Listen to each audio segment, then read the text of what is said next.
Sebelum lanjut, jangan lupa subscribe dulu channelnya, dan nyalakan lonceng notifikasi, agar tidak ketinggalan update video islami terbaru, dari channel Termometer Islam. Terima kasih sudah berkunjung, semoga sehat selalu.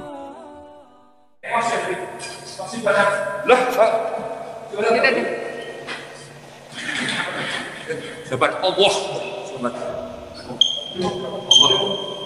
Baik, ya sudah ada terdakwa ya. Ya. Tak, saya didorong, saya tidak mau hadir. Ya. Baik. Sampaikan ke majelis hakim, saya tidak ridho dunia akhirat. Ya. Dipaksa, didorong, dihinakan. Ya. Makasih. Silakan duduk dulu, saya jelaskan Habib. Sini. Silakan duduk dulu, saya ingin jelaskan Habib. Ya, kami dari majelis hakim. Silakan duduk dulu, saya jelaskan. Sidang Pengadilan Negeri Jakarta Timur. Ya. Duduk dulu Habib, saya jelaskan. Duduk dulu ya. Silakan duduk dulu. Silakan tenang dulu Habib. Ini hak asasi saya yang dijamin oleh undang-undang. Ya betul Habib, betul. Makanya itu kita adili dengan baik. Dengarkan dulu saya jelaskan Habib ya. Habib, sudah dengar suara saya dengan jelas? Dipaksa, dihinakan. Ya. Karena terdakwa secara terus-menerus bertingkah laku yang tidak patut sehingga mengganggu ketertiban sidang. Kami mohon kepada majelis hakim untuk meneruskan sidang ini. Terima kasih majelis. Undang-undang menjamin dan melindungi saya untuk dihadirkan dalam ruang sidang. Saya minta menuntut undang-undang itu diterapkan. Ini pengadilan, ada di bawah kekuasaan undang-undang. Kok hak saya dirampas? Ya baik, jadi gini Habib, ini adalah persidangan Habib, persidangan negara, bukan persidangan pemerintah. Coba lihat di belakang saya itu tidak ada foto presiden dan wakil presiden, itu adalah gambar burung Garuda, menandakan ini adalah sidang negara yang terhormat untuk Habib ini. Makanya Habib saya minta supaya ini digunakan betul untuk memperoleh keadilan, untuk memperoleh hak-haknya sebagai terdakwa ada di sini Habib. Karena itu saya mohon kepada Habib supaya mematuhi semua perintah di persidangan ini. Kalau Habib tidak memenuhi perintah di persidangan, maka Habib akan mendapatkan seperti ini. Karena ini adalah proses hukum negara, proses hukum negara yang harus dipatuhi Habib. Jadi saya minta pengertian Habib supaya dapat diperlakukan dengan baik, dengan adil, ikuti perintah dalam persidangan ini. Sidang online ini saja sudah tidak hadir majelis hakim. Sidang online ini kan hanya berdasarkan perma. Perma itu sendiri ada dua alternatif, ada offline dan ada online. Kalau majelis hakim ingin mengambil online, harus dengan persetujuan terdakwa. Nggak bisa mengambil sepihak. Kita kembali kepada KUHP pasal 154, pasal 152. Saya punya hak untuk hadir di dalam ruang sidang. Saya bukan nggak mau ikut sidang, saya siap. Mohon izin majelis, karena kita masih sesuai dengan penetapan nomor 221 di mana persidangan dilakukan secara online, kami mohon untuk agenda sidang ini tetap dilanjutkan untuk membaca dakwaan. Terima kasih majelis. Sidang hari ini, saat ini, saya kalau diperintahkan untuk hadir dalam ruang sidang, saya jalan. Hari ini, detik ini. Saya sangat menghormati sidang, saya sangat menghormati proses hukum. Saya siap hadir duduk di ruang sidang sesuai amanat undang-undang. Nggak bisa perma mengalahkan undang-undang, kecuali kalau undang-undang itu dirubah oleh DPR atau Bapak Presiden Jokowi hari ini juga membuat perpu yang mewajibkan saya hadir online. Saya siap untuk mentaati undang-undang atau perpu yang ada. Tapi kalau undang-undang yang memberikan hak kepada saya dilanggar semacam ini, di mana saya mau cari keadilan? Di mana saya mau cari keadilan? Sidang online ini saja sudah tidak adil. Jadi Habib, sekarang ini adalah masalah pandemi COVID itu mendunia, bukan cuma kita. Sehingga berlaku namanya protokol kesehatan. Di mana-mana seluruh dunia berlaku seperti begini. Jadi karena situasi inilah sehingga keinginan Habib untuk hadir secara langsung itu tidak bisa dipenuhi. Alasan protokol kesehatan yang sudah ada keputusan presidennya, ada peraturan menterinya, ada peraturan gubernurnya mengenai protokol kesehatan. Itulah penyebabnya sehingga tidak bisa kita hadirkan Habib secara langsung. Begini, Itu. kemarin pada sidang pertama dalam ruangan itu di mana majelis hakim ada puluhan pengacara, ada puluhan jaksa, ada puluhan wartawan, ada puluhan orang kumpul dalam satu. Mohon izin majelis, kami rasa kita tidak perlu mendengarkan keterangan dari terdakwa. Kami mohon untuk melanjutkan sidang yang terhormat ini majelis tanpa mendengarkan omongan dari terdakwa. Terima kasih. Baik ya, tapi saya mohon ya minta kepada Habib supaya tenang, duduklah mengikuti persidangan ini. Apa yang Habib cari adalah untuk memperoleh keadilan. Ini adalah kesempatan yang baik. Saya mohon Habib duduklah ya. Kita lihat, kita uji persidangan ini. Apakah benar Habib bersalah atau tidak bersalah? Kita uji di sini di persidangan ini. Justru saya menghormati sidang begitu. Saya berharap sidang ini bisa adil sehingga saya bisa mendapat kejelasan hukum. Saya tidak boleh hadir di ruang sidang. Sementara kemarin Pak Majelis, kami sekali lagi ulangi bahwa kami tidak perlu mendengarkan karena belum saatnya saudara terdakwa ini untuk mengajukan keberatan. Kami agendanya hari ini adalah pembacaan surat dakwaan jaksa penuntut umum. Terima kasih.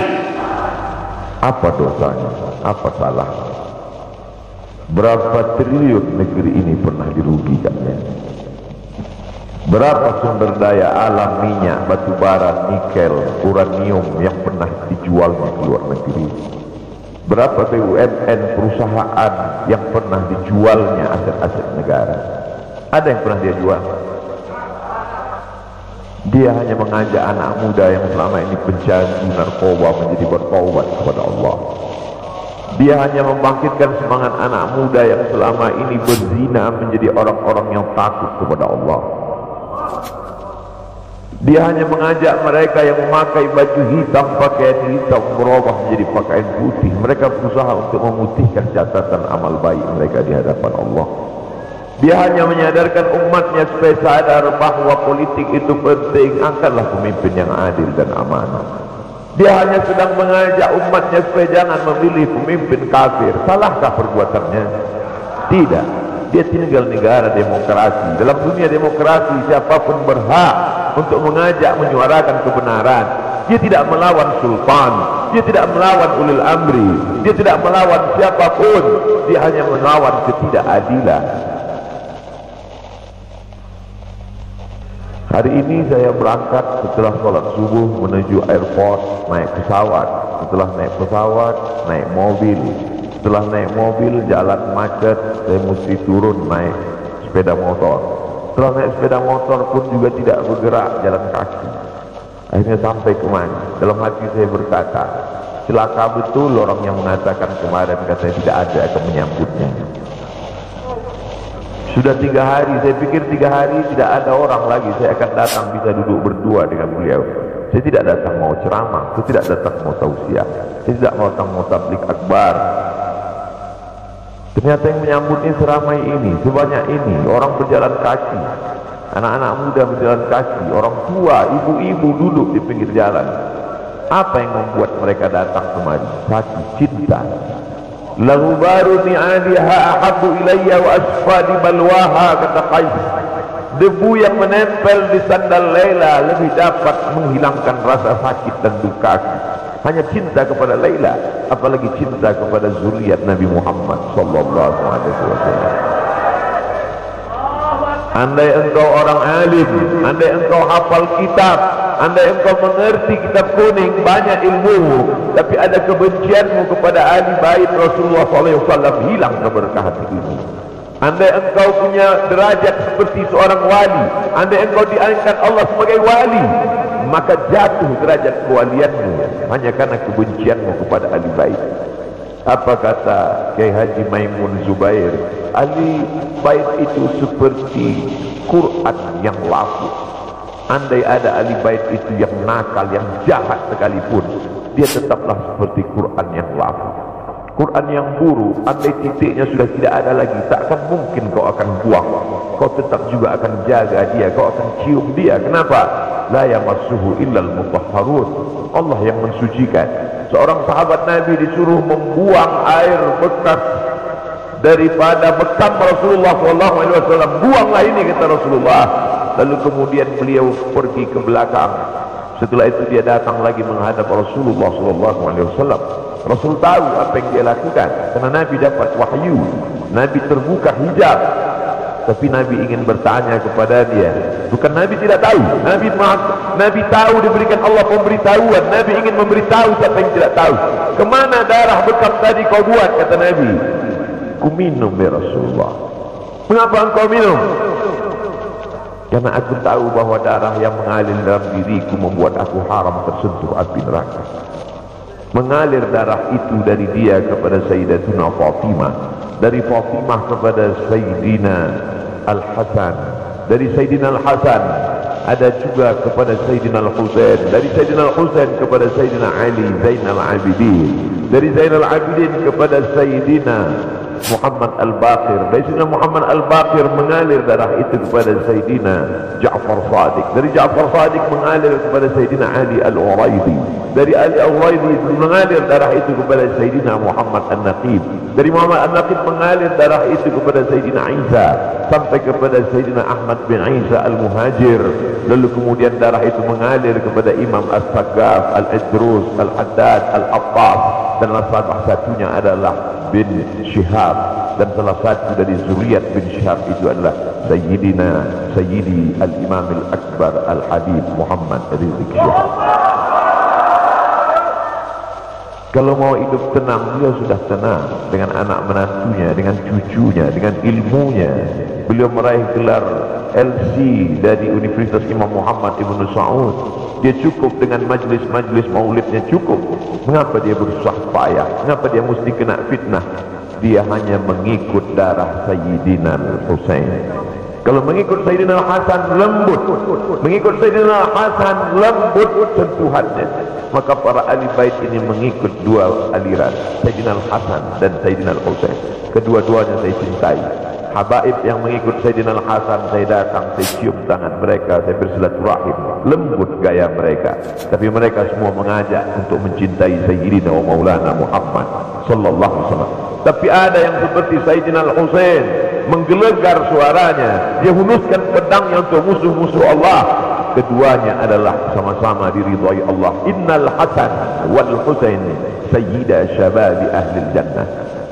Yang mencintai Sayyidina Al-Hasan, mencintai Sayyidina Al-Husain, yang mencintai zuriat mereka, keturunan mereka, maka dengan cinta itu bekal kita menghadap Rasulullah sallallahu alaihi wasallam. Andai aku dihadapkan nanti menghadap Allah, tahajudku tak sebanyak Imam Ahmad bin Hanbal, salasami'ati raka'ah fil yawmi wal laylah, 300 rakaat sehari semalam. Andai aku dihadapkan kepada Rasulullah SAW, maka jihadku tidak sebanyak Sayyidina Khalid ibn Walid. Setiap jengkal kulitnya, setiap tetes darahnya tak lepas daripada tebasan tombak, anak panah dan pedang.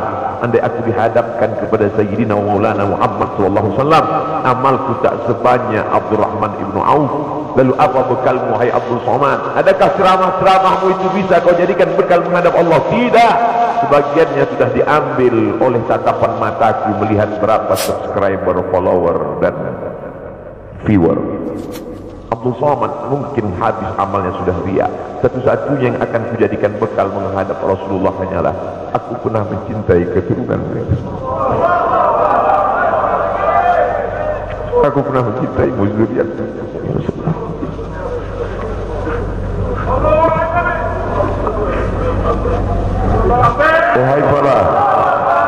Wahai para pelaku pembuat dosa, wahai para pezina, wahai para peminum khamar yang belum bertaubat, kalau kalian belum sanggup untuk berbuat baik, kalau kalian belum mampu untuk beramal saleh, paling tidak jangan kalian sakiti zuriat Rasulullah. Jangan kalian keluarkan kata-kata, jangan keluarkan kata-kata fitnah. Bagaimana kalian akan menghadap Rasulullah? Bagaimana kalian akan menghadap Rasulullah? Pada saat itu seluruh umat berkumpul menghadap Nabi Adam alaihissalam. Kami tidak sanggup berdiri di padang mahsyar ini, wahai Adam, menghadaplah kepada Allah. Kata Adam, aku tidak sanggup menghadap Allah, karena dulu Allah berkata, la taqrabu hadhihi syajarah, jangan kau dekati pohon kuldi ini, tapi aku malah memakannya ya Allah.